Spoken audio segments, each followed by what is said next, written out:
హే, నాకెప్పుడూ ఒక డౌట్ ఉండేది. సింగపూర్లో జనాల ముసలోళ్ళైనా భలే గట్టిగా ఉంటారు, ఏం ఫుడ్ తింటారా వీళ్ళు అనుకునేదాన్ని. ఈ రోజు ఈ బామ్మగారు క్లారిటీ ఇచ్చేసింది.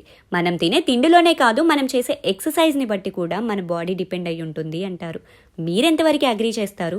నాకు కూడా నిజమే అనిపించింది. ఒకప్పుడు మన అమ్మమ్మ తాతల కాలంలో ఒక్కొక్కరు 80 ఏసేళ్ళు 90 ఏసేళ్ళు మినిమం బ్రతికేవాళ్ళు. ఆ రోజుల్లో అన్ని పనులు వాళ్ళే చేసుకునేవాళ్ళు. ఇంట్లో వండుకున్న ఫుడ్ మాత్రమే తినేవాళ్ళు. ఇక ఈ రోజుల్లో టెక్నాలజీ ఇంత డెవలప్ అయిపోయి కొన్ని వేల హాస్పిటల్స్ వచ్చినా సరే 50 ఏళ్ళు 60 ఏళ్ళకే పుట్టుకోమంటున్నారు. మిషనరీ రావడంతో పాటు మనుషులం మనం కూడా బద్ధకస్తులుగా మారిపోయాం.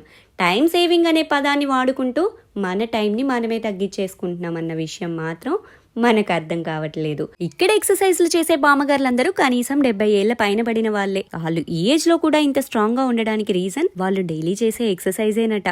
అదనమాట వాళ్ళ హెల్త్ సీక్రెట్. మరి మీ హెల్త్ సీక్రెట్ ఏమిటో